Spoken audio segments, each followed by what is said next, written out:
स्वागत है आप सभी का आपके अपने चैनल मार्केट एकेडमी में। दोस्तों आज के इस वीडियो में हम एक और अपकमिंग एसएमई आईपीओ जो कि आज ही के दिन 6 अक्टूबर को ओपन होने जा रहा है उसका डिटेल एनालिसिस करेंगे। दोस्तों कंपनी का नाम है कमिटेड कार्गो केयर लिमिटेड। दोस्तों इस कंपनी की ग्रे मार्केट में अभी से काफी अच्छी डिमांड निकल करके आ रही है, जहां प्राइस 77 का डिसाइड किया गया है। जीएमपी 30 का ट्रेड होता हुआ नजर आ रहा है और इस हिसाब से जो एस्टिमेटेड लिस्टिंग गेंस निकल करके आ रहे हैं वो 38.96% की मैसिव लिस्टिंग शो कर रहे हैं। और दोस्तों सब्जेक्ट टू सौदा रेट भी 36,500 रुपीज का चल रहा है। और दोस्तों काफी छोटा इशू साइज का ये आईपीओ है, 24.98 करोड़ का है। एक एसमी कैटेगरी का ये आईपीओ है और दोस्तों इसकी जो क्लोजिंग डेट रहने वाली है वो है 10 अक्टूबर की। अब दोस्तों जिस तरीके की कंपनी की और इस पर्टिकुलर आईपीओ की ग्रे मार्केट में डिमांड निकल करके आ रही है, इसलिए दोस्तों इस आईपीओ का डिटेल रिव्यू और एनालिसिस करना बहुत जरूरी हो जाता है। और फ्रेंड्स इसीलिए हम इस वीडियो में कंपनी की प्रोफाइल का डिटेल एनालिसिस करेंगे कि आखिर कंपनी काम क्या करती है। साथ ही दोस्तों कंपनी के फाइनेंशियल्स, फंडामेंटल, वैल्यूएशन, कंपनी का पीयर कंपैरिजन करना, ऑब्जेक्ट्स ऑफ द इशू, साथ ही लास्ट में ये भी डिसाइड करेंगे कि हमें इस पर्टिकुलर आईपीओ में अप्लाई करना है या फिर इसे अवॉइड करना है और इसमें फाइनल कितने लिस्टिंग गेन्स बनते हुए नजर आ सकते हैं। साथ ही दोस्तों इस आईपीओ और इस कंपनी से रिलेटेड जो रिस्क वाले फैक्टर होने वाले हैं, स्ट्रेंथ वाले फैक्टर जो कि इस आईपीओ और इस कंपनी के साथ जुड़े हुए हैं, सभी को बहुत ही डिटेल में कवर करने वाले हैं। तो दोस्तों काफी इंफॉर्मेटिव ये वीडियो होने वाला है।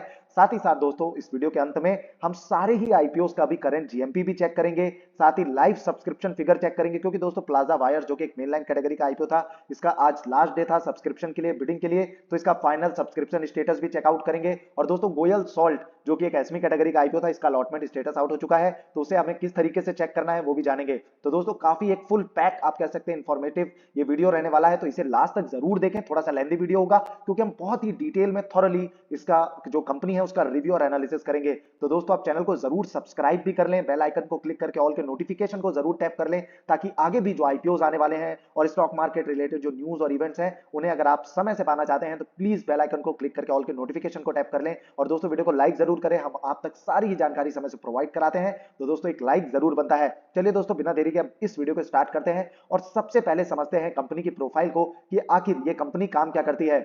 So friends, this company is incorporated in 1998. Committed Cargo Limited is a third-party logistic provider that specializes in handling import and export cargoes and provides integrated services। तो दोस्तों जैसा कि कंपनी के नाम से ही प्रतीत होता है कि कंपनी एक तरीके से लॉजिस्टिक्स के बिजनेस पे काम करती है। कार्गो रिलेटेड जो कंपनी होती है वो लॉजिस्टिक्स के बिजनेस में ऑपरेट करती है और ये एक as a third party logistic provider company है जो कि मेनली इंपोर्ट, एक्सपोर्ट्स, हर तरीके का जो कार्गो है उसको करने की जो सॉल्यूशंस और सर्विसेज हैं वो प्रोवाइड करवाती है। And the company provides integrated logistic services such as cargo management solution, order management, international flight management, custom and cross border movements, साथ ही heavy and over dimensional cargo movements etcetera. तो दोस्तों कुछ इस तरीके की जो सर्विसेज होती हैं कार्गो मूवमेंट में, एक देश से दूसरे देश में लॉजिस्टिक्स वगैरह या कार्गो वगैरह को पहुंचाने में जिस तरीके के सॉल्यूशंस और सर्विसेज की रिक्वायरमेंट होती है वो सारे सॉल्यूशंस और सर्विसेज कंपनी प्रोवाइड कराती है। और दोस्तों कंपनी काफी सारे अलग अलग डिफरेंट सेक्टर्स को कैटर करती है। जैसे आप देख सकते हैं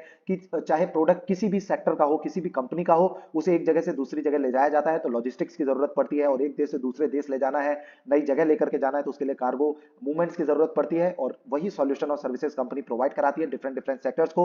अब जिन सेक्टर्स को ये कैटर करती है उसमें एफएमसीजी सेक्टर भी है, पेंट है, हैंडीक्राफ्ट्स है, ई कॉमर्स प्रोडक्ट्स हैं, गारमेंट्स है, फार्मा को भी कंपनी कैटर करती है, साथ ही डेयरी प्रोडक्ट्स को भी। अब बाकी दोस्तों फाइनेंशियल्स और फंडामेंटल्स हम आगे चल करके डिस्कस करेंगे। थोड़ा सा कंपनी की वेबसाइट को विजिट करके और भी डिटेल में कंपनी के कामकाज को समझ लेते हैं। तो कुछ इस तरीके की कंपनी की मेनली वेबसाइट निकल करके आ रही है। अगर इनके नेटवर्क ऑफिसेस की बात करें तो न्यू दिल्ली में है, लुधियाना में है, मुंबई और जयपुर में भी स्थित है।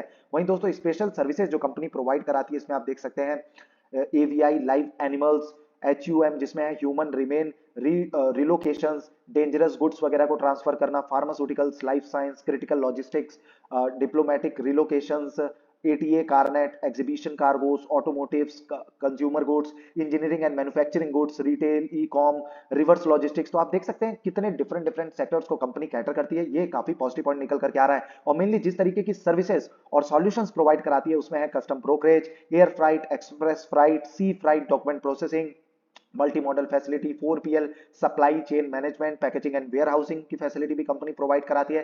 साथ ही जब ऑर्डर प्लेस कर दिया जाता है, ऑर्डर को एक जगह से दूसरे जगह लेकर के जाया जाता है तो ट्रैकिंग वगैरह की फैसिलिटी भी कंपनी प्रोवाइड कराती है। तो काफी बढ़िया कंपनी का कामकाज निकल करके आ रहा है। चलिए दोस्तों, अब आईपीओ रिलेटेड सारी डिटेल्स को समझ लेते हैं कि आईपीओ कब ओपन होगा, कब क्लोज होगा, क्या फेस वैल्यू है। तो आईपीओ जैसा कि हमने देखा 6 अक्टूबर को ओपन होगा, 10 अक्टूबर इसकी क्लोजिंग डेट रहने वाली है। अलॉटमेंट की जानकारी आपको लगेगी 13 अक्टूबर को। वहीं दोस्तों अगर आपको अलॉटमेंट नहीं मिलता है तो 16 अक्टूबर को आपके पैसे आपको रिफंड कर दिए जाएंगे, और अगर आपको अलॉटमेंट मिलता है तो 17 अक्टूबर को आपके शेयर्स आपके डीमैट अकाउंट में क्रेडिट कर दिए जाएंगे, और इसकी जो लिस्टिंग है वो 18 अक्टूबर को आपको देखने को मिलने वाली है।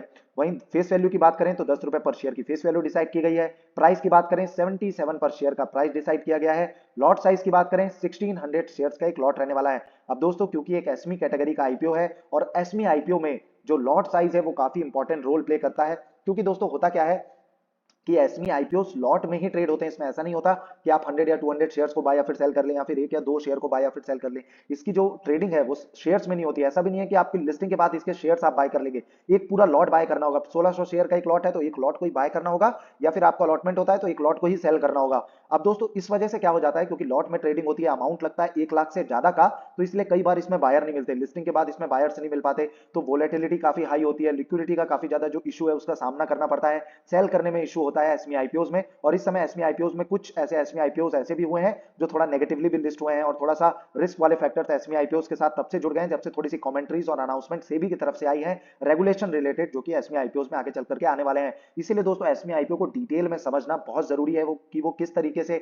मेनलाइन आईपीओ से अलग है, कैसे अप्लाई करना है, किस तरीके से आप रिस्क को कम कर सकते हैं, अलॉटमेंट की प्रोबेबिलिटी को बढ़ा सकते हैं, किस तरीके से उसे सेल किया जाता है। इन्हें समझना है तो आप पहले इस वीडियो को जरूर चेकआउट करें कि एसमी आईपीओ क्या होता है। बाकी दोस्तों किस तरीके से सेल करना है, किस तरीके से अप्लाई करना है, दो लाइव वीडियो हमने अपलोड किए हुए अपने चैनल में। पहला है मैजन वॉल्स इंडिया लिमिटेड का, जो कि दोस्तों जिसमें हमें 1,10,000 रुपए का मुनाफा हुआ। वहीं दोस्तों दूसरा है बोंडाटा इंजीनियरिंग सर्विसेज का आईपीओ, जो कि आज से 1 मंथ पहले रक्षाबंधन के दिन लिस्ट हुआ था, उसमें भी हमें ऑलमोस्ट 1,08,000 रुपए का मुनाफा हुआ। और कल परसों के दिन ही दोस्तों डिजी कोर स्टूडियोज जो आईपीओ उसमें हमें 79,200 रुपीज का मुनाफा हुआ है। तो दोस्तों एसमी आईपीओ में काफी मोटा पैसा बन रहा है, तो इसे ट्रैक पर जरूर रखें, इग्नोर या फिर अवॉइड ना करें। इस समय पैसा एसमी आईपीओ में बंपर बनता हुआ नजर आ रहा है। बाकी दोस्तों समझना जरूरी है, ऐसा नहीं है कि सारे ही एसमी आईपीओ अच्छे होते हैं, रिस्क वाला फैक्टर काफी ज्यादा होता है, पैसा भी काफी ज्यादा लगता है। जो अमाउंट है अगर आप मेनलाइन कैटेगरी के आईपीओ में रिटेल कैटेगरी से लगाते हैं तो नॉर्मली आप 14 से 15,000 रुपए से अप्लाई कर सकते हैं, पर एसमी आईपीओ में अप्लाई करने के लिए मिनिमम 1 लाख रुपए चाहिए, इसलिए मुनाफा भी बड़ा होता है। पर मुनाफा बड़ा है तो रिस्क भी ज्यादा है, इसीलिए समझना जरूरी है। समझने के लिए इन तीनों वीडियो को प्लीज चेकआउट करें। इस वीडियो के बाद प्लीज आपसे आग्रह है इसे जरूर देखें, उसके बाद आपको एसमी आईपीओ रिलेटेड एक सिंगल क्वेरी भी नहीं रहने वाली है।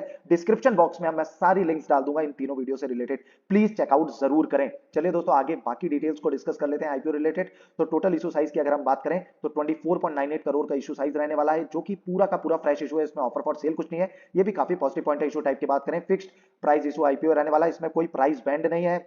तो दोस्तों 77 पर शेयर पर ही आपको अप्लाई करना है।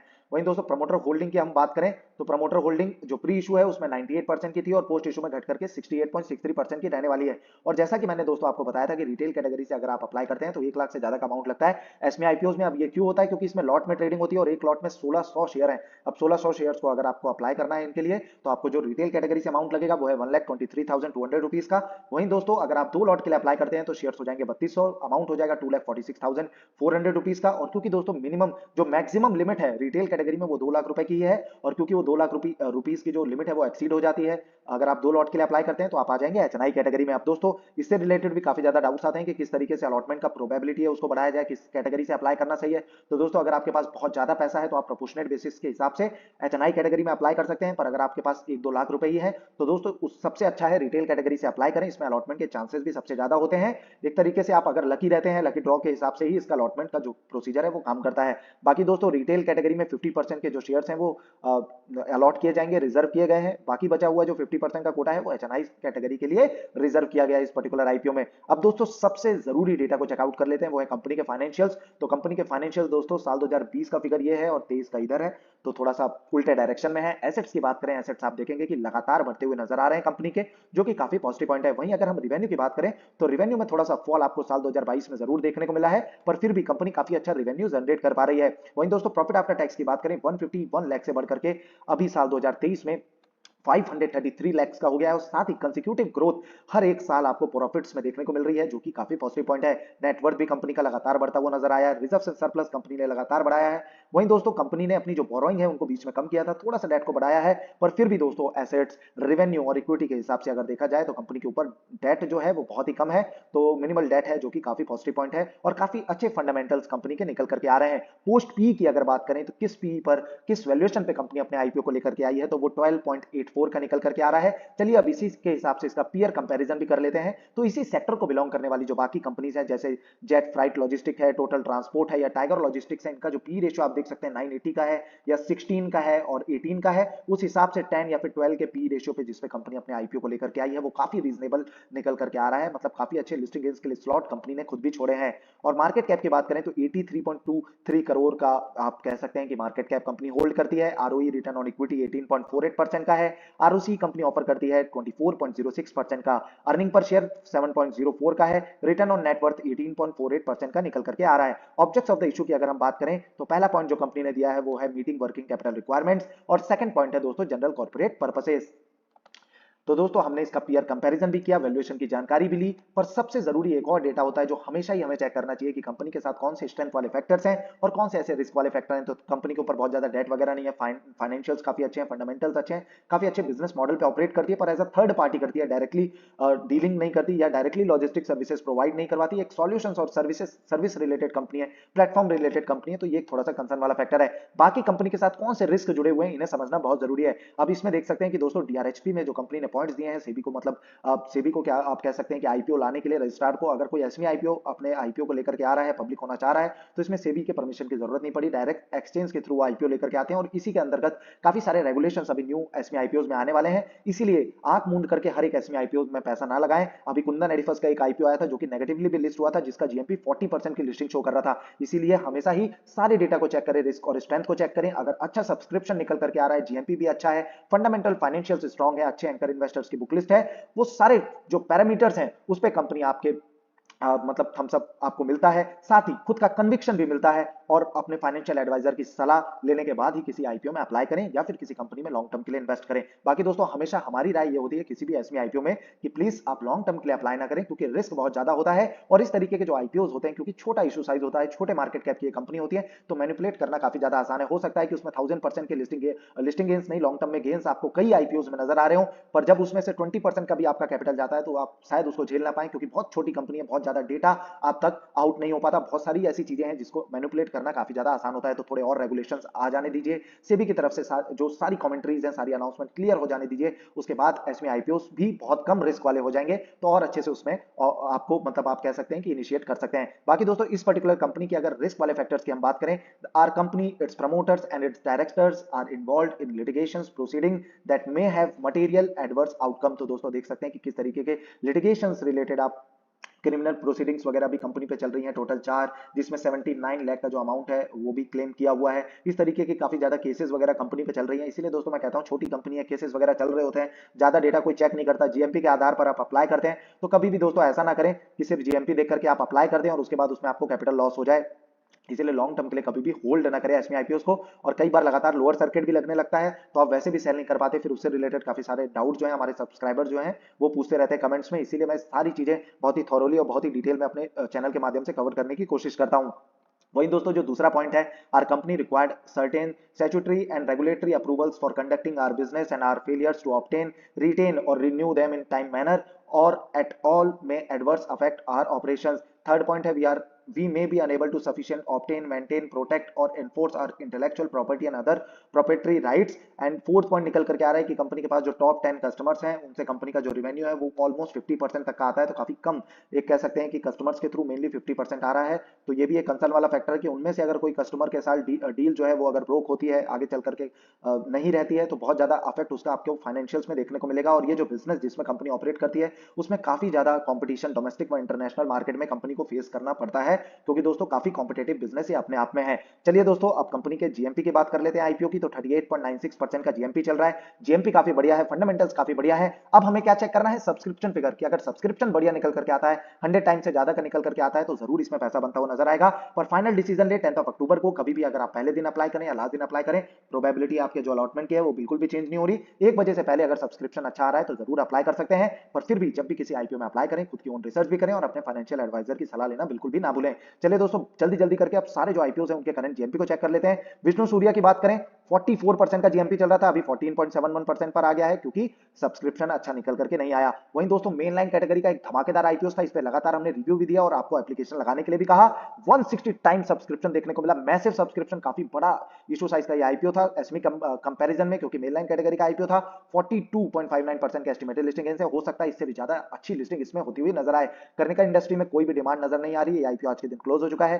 शार्प चेक्स में भी फॉल देखने को मिली है, जीएमपी में प्लाडा इन्फोटेक में भी लगातार फॉल देखने को मिली है, 16.67%। वहीं सुनीता टूल्स की बात करें 13.79%। ई फैक्टर एक्सपीरियंस का जो जीएमपी है वो बढ़ा है 42.67%। वेलिएंट लैबोरेटरीज आज के दिन लिस्ट होगा 14.29%। कॉन्टोर स्पेस लगातार जीएमपी गिर रहा है 7.53%।